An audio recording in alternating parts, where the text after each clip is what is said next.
Fala meu filhote, professor Kevin por aqui e hoje a gente vai conversar um pouquinho sobre bioquímica, mais especificamente sobre proteínas. Poxa, super importante esse conteúdo, espero que todos vocês estejam aí comigo e espero que todos vocês gostem aí da nossa aula, beleza? Então vamos lá. Toda vez que a gente pensa em proteínas, a gente vai pensar que proteína é o quê? Nada mais é do que um biopolímero. O que é um biopolímero? É uma molécula grande, gigantesca, formada pela união de moléculas que são parecidas. Essas moléculas parecidas são chamadas de monômero.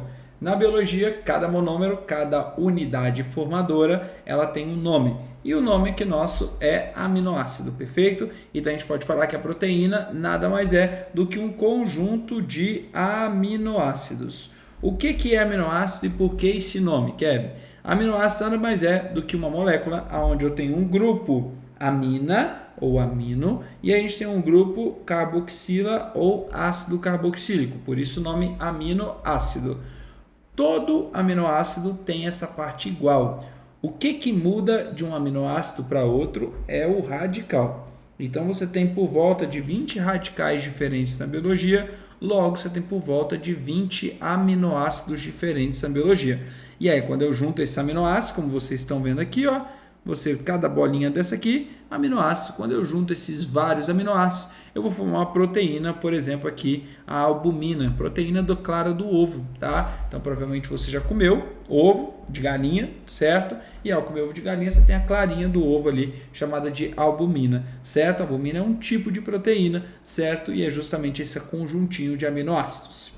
Esses aminoácidos, essas unidades formadoras, elas podem ser encontradas na nossa alimentação, claro, evidentemente, toda vez que você come uma proteína de algum bicho ou de algum vegetal, você está consumindo esses aminoácidos. Alguns aminoácidos você não consegue produzir no seu corpo, ou seja, ou você come eles ou você não vai ter eles no teu organismo, certo? Então eu preciso me alimentar desses caras para de fato eu ter esses aminoácidos. Esses aminoácidos que você precisa comer, que você precisa se alimentar deles, eles são chamados de aminoácidos essenciais. Então eles são aminoácidos exógenos. O que significa isso? Significa que você não consegue produzir, tá? Agora os aminoácidos que você consegue produzir no teu corpo são chamados de aminoácidos endógenos ou aminoácidos que são naturais, tá? Os aminoácidos naturais a gente sintetiza no nosso corpo numa boa. É claro que a gente vai comer eventualmente, afinal, nas fontes proteicas ali, tanto animal como vegetal, tem vários aminoácidos que pra gente são naturais, mas eu também consigo fazer ele no meu organismo. Então, mesmo que eu não me alimente todo dia de determinado aminoácido natural, eu vou ter ele no meu corpo, porque meu corpo ele consegue produzir esse aminoácido a partir de outras moléculas orgânicas que eu como, certo? A proteína ela é uma união desses aminoácidos, ou seja, você vai ligar um aminoácido no outro, certo? Quando eu ligo um aminoácido no outro, eu estou ligando o grupo carboxila com o grupo amino, perfeito? Então a minha ligação é entre o grupo carboxila e o grupo amino, perfeito? E a ligação entre esses dois caras é chamada de ligação peptídica. Esse nome é importante, tá bom? Porque aqui na biologia, lembra que a gente sempre dá nome das ligações que formam nossos polímeros? Então, por exemplo, a gente já falou das ligações dos carboidratos, que são chamadas de ligações glicosídicas, tá?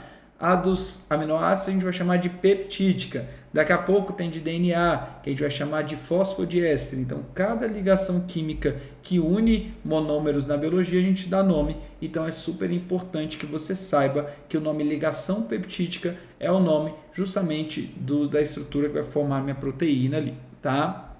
Kevin, e quem são esses 20 tipos de aminoácidos que eu tenho aqui? Então, essa é a cara deles. O que tu vai perceber? De qualquer um deles, o que é em comum? Essa estrutura aqui é comum, ó. Essa estrutura aqui, ela é comum.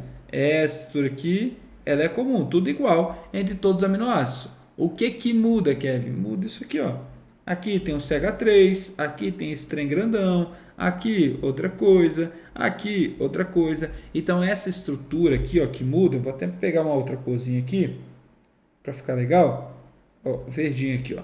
Essa estrutura verdinha aqui, ó, que é o que mudou de um aminoácido para outro, é isso que a gente vai chamar de radical, tá? Então, isso aqui é o meu radical carbônico, perfeito? Então, isso é bem importante e bem interessante de você visualizar aqui dentro dos nossos aminoácidos, perfeito? Toda vez que a gente pensa em proteína, a gente vai pensar que a proteína é uma molécula que tem muitas funções, beleza? Então, cara, não existe vida sem proteína. Proteína é o componente mais importante da vida como um todo, tá? Então, tem proteína que tem função de transporte. Vocês vão estudar ainda difusão facilitada, transportes ativos. Todos esses transportes, eles utilizam proteínas para fazer isso. Você tem proteína de sinalização, que são proteínas que vão sinalizar o que tem que entrar, o que tem que sair da célula. Você tem proteínas que formam estruturas, tanto estruturas de tecido, como colágeno, como estrutura de tecido muscular, actina, miosina. Você tem proteínas que funcionam como hormônio, por exemplo, insulina é um hormônio proteico. Você tem proteínas de defesa, como por exemplo os nossos anticorpos. Então todos os anticorpos, eles são tipos de proteínas de defesa. Você tem proteínas funcionando como reserva energética. A gente sabe que quando a gente emagrece, a gente acaba emagrecendo tanto a nossa gordura como também a nossa proteína, porque a proteína também serve como reserva energética. Então a gente começa a ter o quê? Começa a ter uma redução ali de tecido muscular junto. Tanto que uma pessoa quando está emagrecendo, o nutricionista pede com que ela consuma uma quantidade de proteínas legais, grande, tá? Para não perder tanto músculo e que se mantenha malhando, né? Se mantenha na academia para que a musculatura se mantenha ativa e se mantenha crescendo. Porque senão o que acontece é que o músculo começa a reduzir, um processo chamado de sarcopenia, né? Então sarcopenia é a redução do tecido muscular corporal. Então sabe aquelas pessoas que emagrecem tanto que a musculatura fica praticamente inexistente, né? O braço fica todo fininho, a perna fica bem fininha, tá? Então isso a gente chama de sarcopenia, tá? Então é um problema bastante sério para o metabolismo, tá, galera? Então tem que tomar cuidado. Então às vezes quando você quer emagrecer, quer ficar bem magrinho, Kevin, não tem problema não, mas tem que tomar cuidado para não ter um músculo tão enfraquecido, porque isso pode trazer prejuízo na mobilidade do corpo, isso pode trazer prejuízo na saúde futura sua. Então é super importante que você tenha esse equilíbrio ali na hora de perder seu peso, tá? Mas a principal função, e é a função que a gente mais conversa aqui na nossa aula, é a função de catalisador, é a função enzimática das proteínas. Então, a função enzimática das proteínas, ela vai ser hiper, mega, super importante para a gente, tá?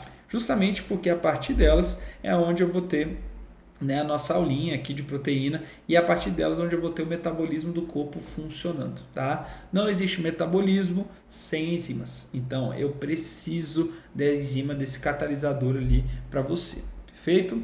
Toda vez que a gente pensa em arquitetura ou na estrutura da proteína, nada mais é que como que ela se comporta ali no meio tridimensional, tá? Então a proteína ela tem 4 arquiteturas básicas, e vale lembrar que é o seguinte, quanto maior a minha proteína fica, mais difícil é dela ficar reta, tá? Então normalmente a proteína que fica muito grande, ela começa a enovelar, ela começa a se enrolar, perfeito? E aí tu vai vendo que a arquitetura ela vai se tornando cada vez mais bagunçada, tá bom? A arquitetura primária ou a estrutura primária nada mais é do que a sequência de aminoácidos de uma proteína. A gente fala que é uma estrutura linear, tá? Ela é uma reta. E aqui eu vou ver qual aminoácido está em qual posição. Basicamente é isso. Quando a gente analisa proteínas, é normal da gente analisar essa, né, sequência primária ou estrutura primária para a gente entender quais aminoácidos que compõem essa proteína. Em um âmbito real, você percebe que as proteínas dificilmente vão estar em estruturas lineares, perfeito?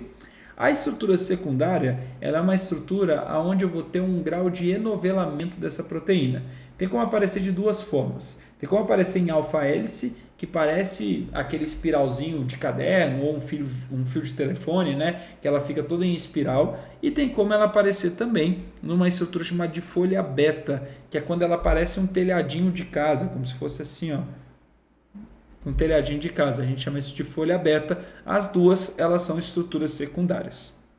A estrutura terciária já é uma bagunça. Aí tu vai pensar na proteína toda bagunçada, na proteína toda desarrumada. É o que mais aparece aqui na biologia, tá? E a estrutura quaternária é quando você tem mais de uma, né, proteína, né, incluída ali. Você vai ter a união de várias proteínas diferentes formando uma estrutura única, tá? Então, quando eu vou unir duas ou mais cadeias polipeptídicas para formar uma proteína única, a gente chama isso aqui de estrutura quaternária. Então, por exemplo, todos vocês já devem ter escutado falar de colágeno. Colágeno, ele tem essa estrutura aqui, uma estrutura secundária.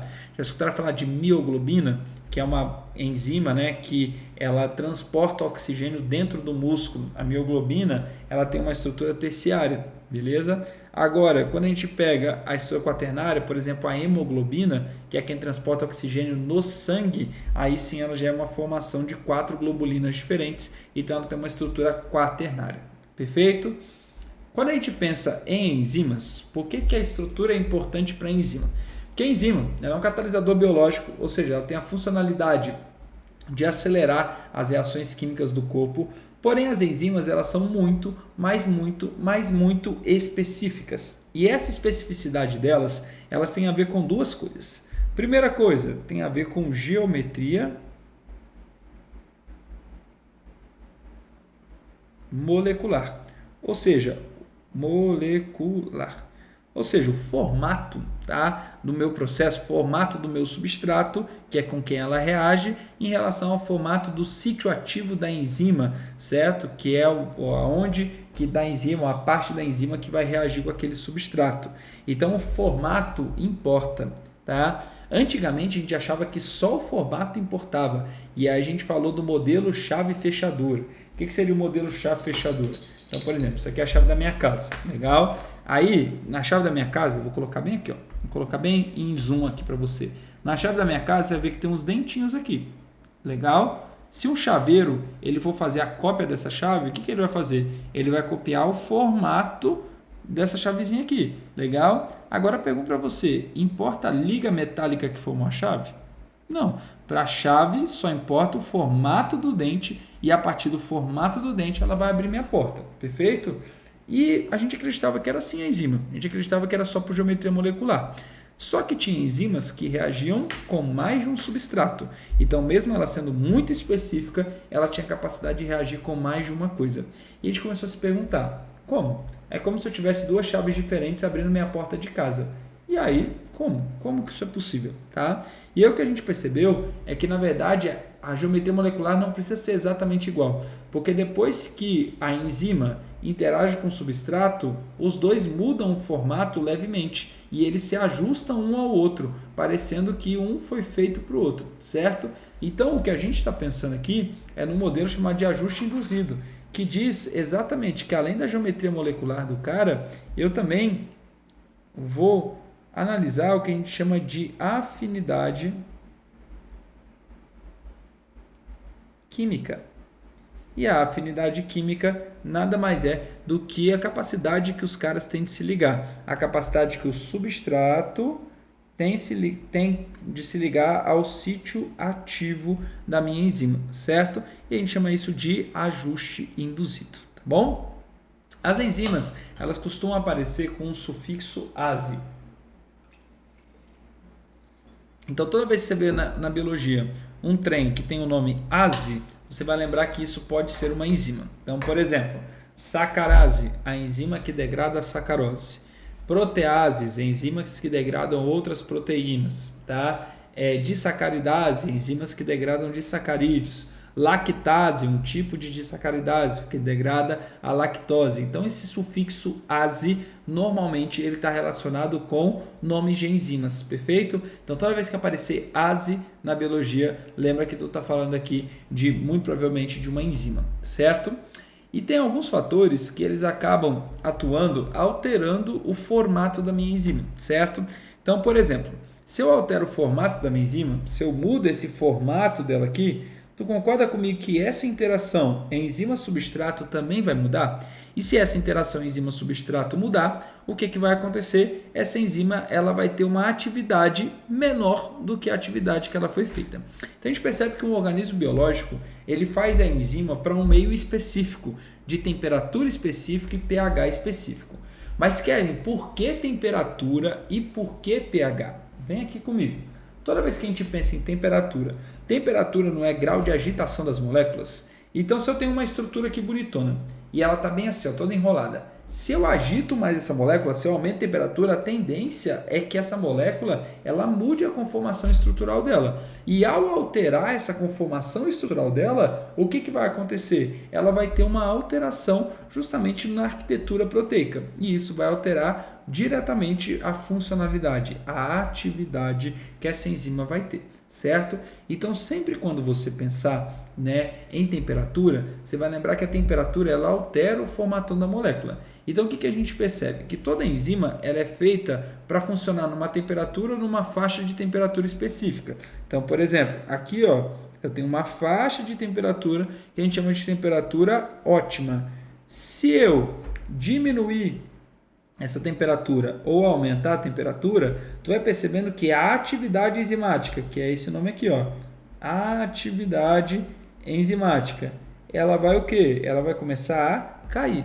Por quê? Porque a enzima está saindo do formato natural dela. E quando ela sai do formato natural dela, você fala que ela está sofrendo uma desnaturação. Certo? E aí com isso, é percebendo que a enzima ela vai perdendo atividade.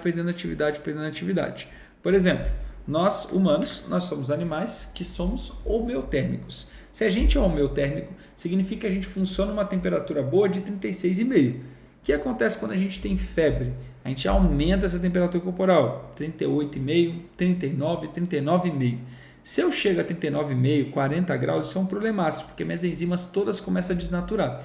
Só que sem enzima não existe metabolismo. E aí o que vai começar a acontecer? Meu corpo acaba tendo uma queda metabólica muito severa e eu posso chegar a óbito por hipertermia, por uma febre muito alta. E a mesma coisa pode acontecer se minha temperatura cair de uma vez. Se eu, por exemplo, estiver num lugar muito gelado e minha temperatura cair de uma vez, isso também pode acontecer. Tá? Então essas reações de hipertermia ou hipotermia têm a ver justamente com essa alteração de atividade enzimática que faz muito mal para a tua fisiologia corporal.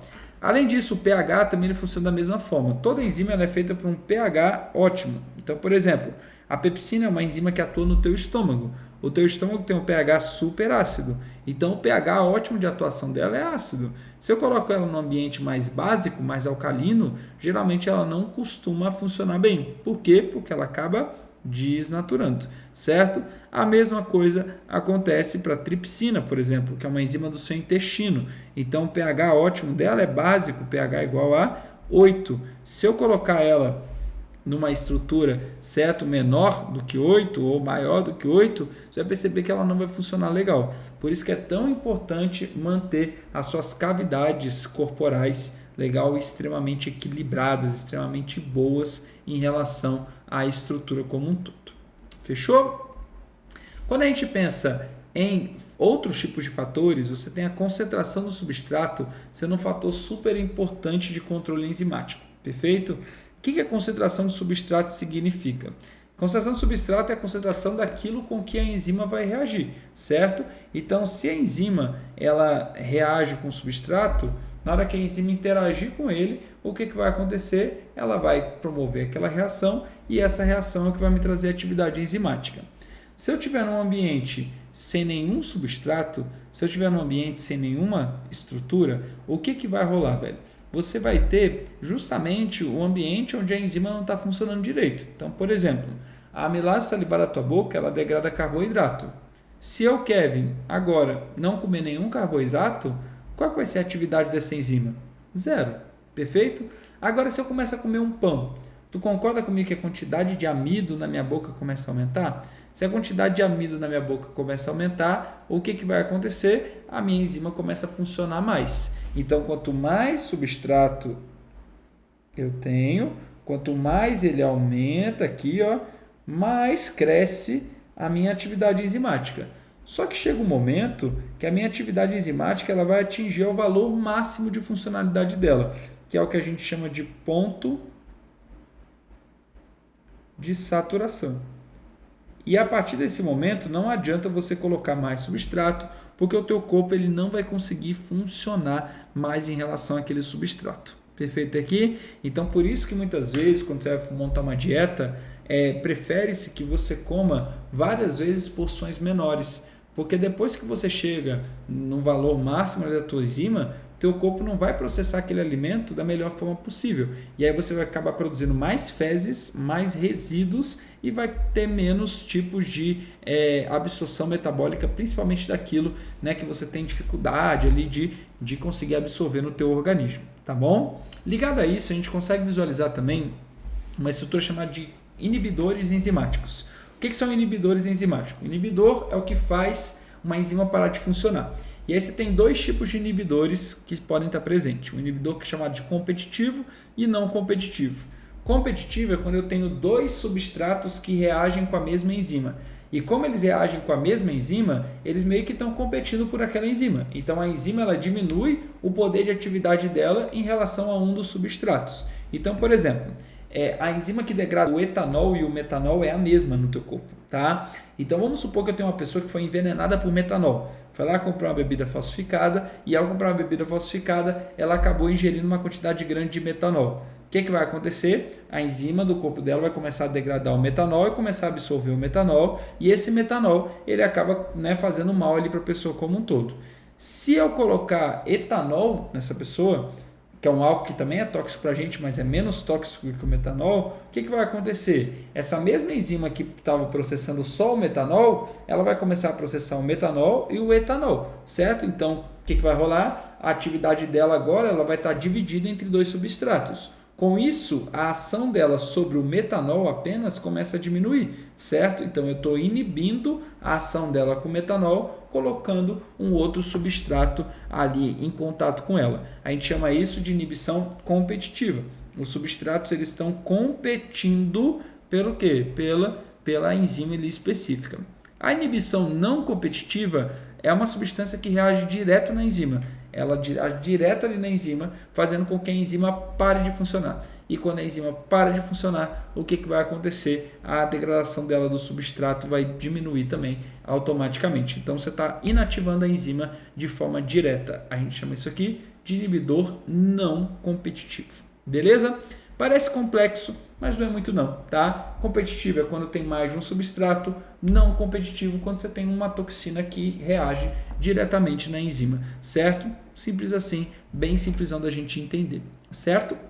Nossa última biomolécula é justamente os nossos ácidos nucleicos. Os ácidos nucleicos nada mais é do que o nosso DNA e o nosso RNA, perfeito? Então, toda vez que você pensar em DNA e RNA, você vai pensar em ácidos nucleicos, perfeito? Esses ácidos nucleicos eles são formados por nucleotídeos. Kevin, o que é um nucleotídeo? É um grupo fosfato ligado a uma pentose ligado a uma base nitrogenada, certo? Tudo isso aqui é um nucleotídeo. Se eu vou conectando nucleotídeos, eu vou criando o que a gente chama de ácidos nucleicos. Se for um ácido desoxirribonucleico, ou seja, que tem uma desoxirribose aqui, eu chamo ele de DNA. Se for um ácido ribonucleico, ou seja, um ácido que tem como pentose a ribose, eu chamo ele de RNA. E quais são as diferenças de um DNA e RNA? Que é basicamente isso que a gente precisa saber, tá? Um DNA, ele tem duas fitas, certo? Ou seja, ele vai apresentar duas fitinhas aqui interagindo entre si por ligações de hidrogênio, certo? Enquanto que o RNA, ele só vai apresentar uma fitinha simples. O DNA, ele tem desoxirribose como pentose, enquanto que o RNA só tem a ribose como pentose, perfeito? E as bases nitrogenadas que compõem o DNA é chamada de adenina, timina, citosina e guanina. O RNA idêntico, porém, no lugar de timina, você tem quem? Você tem uracila. Então, essas são as principais diferenças entre esses carinhas aqui, tá? Vamos tentar entender isso na prática, na molécula, como isso funciona. Tu vai perceber que é bem simples de entender tanto DNA como RNA, se você entender essa molequinha aqui que a gente está vendo, certo? Então, quando a gente analisa essa molécula de DNA, a primeira coisa que eu vou analisar é o pareamento do DNA. Ele não é um pareamento aleatório.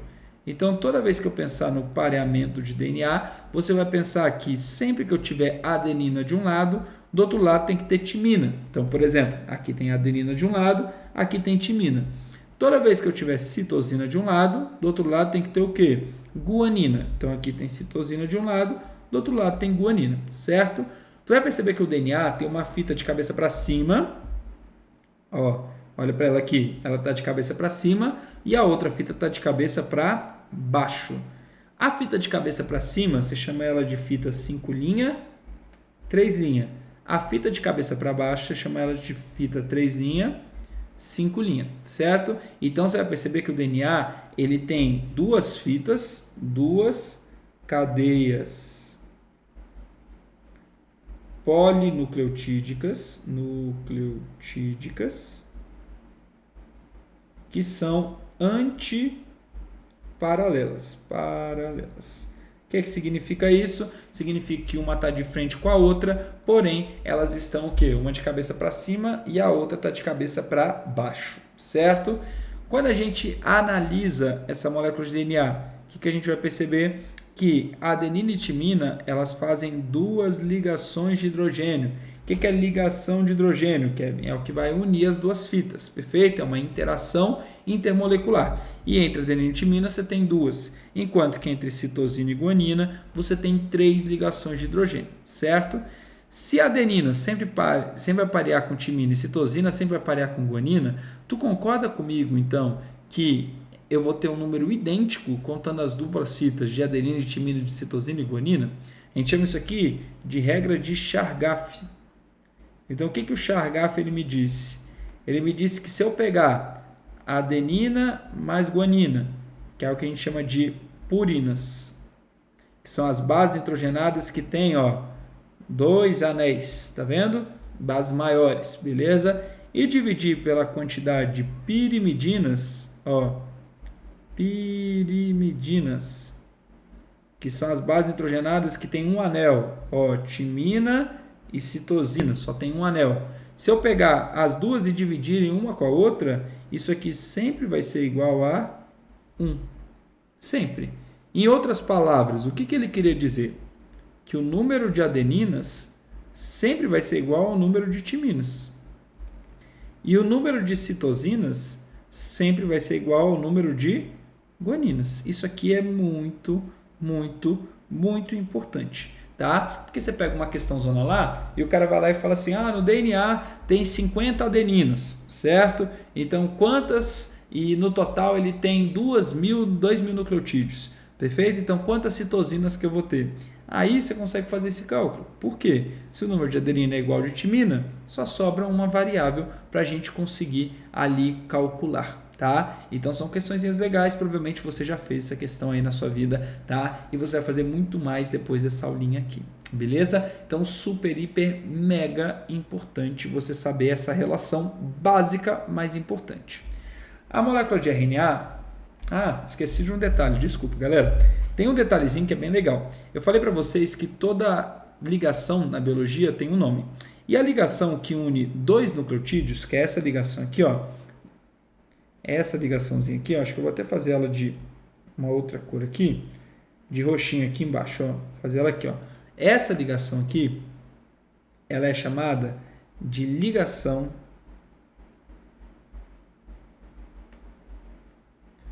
fosfodiéster, que é a ligação que une 2 nucleotídeos de uma mesma fita, tá? Então, pera lá, se eu estou unindo 2 nucleotídeos de fitas diferentes, eu chamo de ligação de hidrogênio.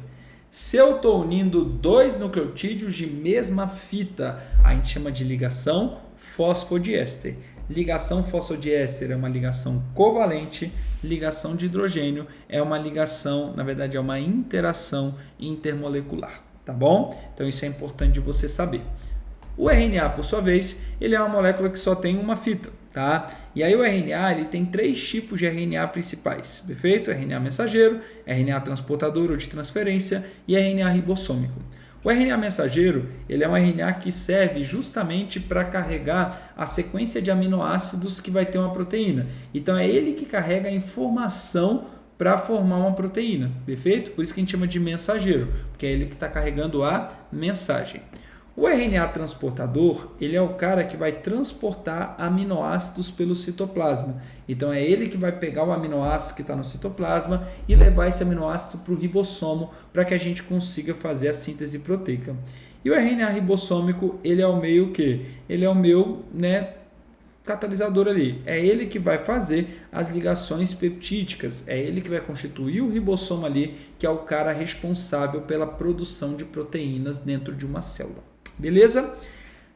essa aulinha de descrição dos ácidos nucleicos e proteínas, certo? Posteriormente, você vai assistir uma aula chamada Biologia Molecular. E lá na Biologia Molecular, a gente entende como que essa proteína ela é produzida a partir ali do meu gene do DNA, com a formação de RNA mensageiro, transportador e ribossômico. Beleza? Um beijo, um queijo para você e até a nossa próxima aula. Tchau, tchau.